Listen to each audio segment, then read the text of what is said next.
Hello दोस्तों, मेरे YouTube channel में आप सभी का स्वागत है। हम लोग आज बात करते हैं मध्य प्रदेश के राष्ट्रीय उद्यान के बारे में। तो जब हमने इंडिविजुअल ज़िले के बारे में पढ़ा था तो उसमें हमने ये सभी कवर किए थे। अब हम इनको अलग से देखते हैं कि मध्य प्रदेश में कौन-कौन से राष्ट्रीय उद्यान हैं, किस ज़िले में व्यवस्थित हैं और उनकी विशेषता क्या है और स्थापना कब हुई थी और कितना क्षेत्रफल है, उसके बारे में हम देखते हैं। तो यहाँ पर एक टेबल है, जिसमें हम सर्वप्रथम बात करते हैं कान्हा किसली राष्ट्रीय उद्यान। इसकी जो स्थापना वर्ष है ये 1955 में इसकी स्थापना हुई। क्षेत्रफल इसका 940 है और ये मंडला जिले में अवस्थित है। यहाँ की जो विशेष है वो है क्षेत्रफल की दृष्टि से सबसे बड़ा है। हालो हालोन व बंजर घाटी यहीं पर है। हवाई पट्टी भी यहाँ पर बनी हुई है और 1974 में ये टाइगर रिजर्व बना। टाइगर प्रोजेक्ट के हिस्से में ये शामिल हुआ। इसके बाद हम बात करते हैं माधव राष्ट्रीय उद्यान के बारे में। ये इसकी जो स्थापना थी 1958 में हुई। क्षेत्रफल 337 वर्ग किलोमीटर। जिला जो है वो शिवपुरी है, शिवपुरी जिले के अंतर्गत ये आता है और यहाँ से जो NH3 गुजरता है, जॉर्ज केसल भवन भी यहाँ पर स्थित है। इसके बाद हम लोग बात करते हैं बांधवगढ़ राष्ट्रीय उद्यान के बारे में। इसका जो स्थापना वर्ष है 1968 में ये स्थापित हुआ। क्षेत्रफल इसका 437 वर्ग किलोमीटर है। उमरिया जिले के अंतर्गत आता है। 32 पहाड़ियों से घिरा हुआ है। सर्वाधिक बाघ घनत्व वाला उद्यान है, मतलब कि सर्वाधिक जो बाघ हैं वो यहीं पर मिलते हैं, यहीं पर पाए जाते हैं। और उसके बाद हम बात करते हैं वन विहार राष्ट्रीय उद्यान के बारे में। ये इसके जो स्थापना वर्ष है वो 1979 है। 4.45 वर्ग किलोमीटर में ये फैला हुआ है और जो जिला है वो भोपाल के अंतर्गत आता है और यहाँ सभी प्रकार के वन्य जीव पाए जाते हैं। तो यही इसकी विशेषता है। इसके बाद हम लोग बात करते हैं पन्ना टाइगर रिजर्व के बारे में। तो जो पन्ना टाइगर रिजर्व है, इसका जो स्थापना वर्ष है वो 1981 है। 543 वर्ग किलोमीटर में ये फैला हुआ है और ये जो ज़िले हैं वो पन्ना और छतरपुर के अंतर्गत आता है और जो रेप्टाइल पार्क है वो यहीं पर स्थित है, यहीं पर बना हुआ है। इसके बाद हम लोग बात करते हैं सतपुड़ा टाइगर रिजर्व के बारे में। इसका जो स्थापना वर्ष है 1981 है।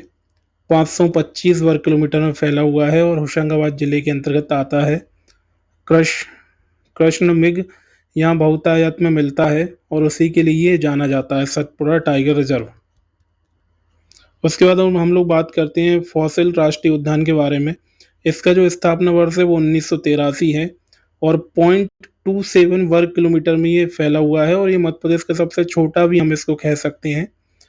और यहाँ जो जिला है, मतलब जिस जिले में ये व्यवस्थित है वो है डिंडोरी और वनस्पति जीवाश्म के लिए ये जाना जाता है, ये इसकी विशेषता है। इसके बाद दोस्तों हम लोग बात करते हैं संजय गांधी राष्ट्रीय उद्यान के बारे में। 1983 में इसकी स्थापना हुई। 466.7 वर्ग किलोमीटर में ये फैला हुआ है और सीधी और जो सरगुजा को छत्तीसगढ़ का जो छोटा पार्ट है जिले का वो भी ये कवर करता है। यहाँ की ये विशेषता है, यहाँ भी सभी वन्य जीव पाए जाते हैं, यही इसकी विशेषता है। इसके बाद हम लोग बात करते हैं पेंच राष्ट्रीय उद्यान।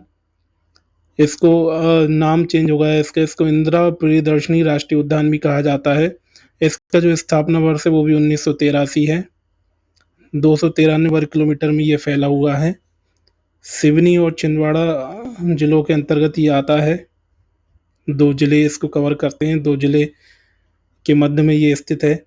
विश्व बैंक की अभ्यारण्य संरक्षण योजना में ये शामिल है। जो विश्व बैंक की योजना है उसके अंतर्गत ये उस योजना का पार्ट है, उसमें शामिल है। इसके बाद हम लोग बात करते हैं ओमकारेश्वर। वहाँ पर भी एक राष्ट्रीय उद्यान है, जहाँ पर कि हमने जब पढ़ा था खंडवा जिला उसके बारे में हमने देखा था ओमकारेश्वर। यहाँ पर एक शिवलिंग है जो 12 ज्योतिर्लिंगों में से एक है। वहाँ पर एक राष्ट्रीय उद्यान है जो कि 2004 में स्थापित हुआ था। 293.56 वर्ग किलोमीटर का क्षेत्रफल है और एक खंडवा जिले के अंतर्गत आता है और यहाँ भी सभी प्रकार के जीव, जो वन्य जीव हैं, उनका संरक्षण किया जाता है। इसके बाद है हमारा बाघ राष्ट्रीय उद्यान। ये अभी हाल ही में जो नया है, 2011 में ये स्थापित हुआ था। सबसे नया ये है। इसका जो क्षेत्रफल है वो 108 वर्ग किलोमीटर है और जिले की हम लोग बात करें तो ये धार जिले के अंतर्गत आता है और यहाँ पर डायनासोर जो पहले हुआ करते थे डायनासोर, उनके 6000 करोड़ वर्ष पुराने अवशेष मिले हैं, जिससे कि ये पता चलता है कि धरती पर डायनासोर कभी हुआ करते थे। तो दोस्तों ये हमने देखे मध्य प्रदेश के जो राष्ट्रीय उद्यान हैं उसके बारे में। वैसे जिलों की सीरीज में जिलों के अंतर्गत ये सभी हम मुख्य तत्व जो जिले के थे वो उसमें हम ये राष्ट्रीय उद्यान के बारे में पढ़ चुके हैं। अब अलग से भी हमने इन लोगों को देख लिया है। और नेक्स्ट वीडियो में हम लोग बात करेंगे मध्य प्रदेश की प्रमुख नदियों के बारे में। अभी हमने देखा मध्य प्रदेश के राष्ट्रीय उद्यान कौन-कौन से हैं, कौन से जिले में है, स्थापना कब हुई, उनकी विशेषता क्या है, क्षेत्रफल कितने वर्ग किलोमीटर है। तो वीडियो को लाइक करना, चैनल को सब्सक्राइब करना ना भूलें।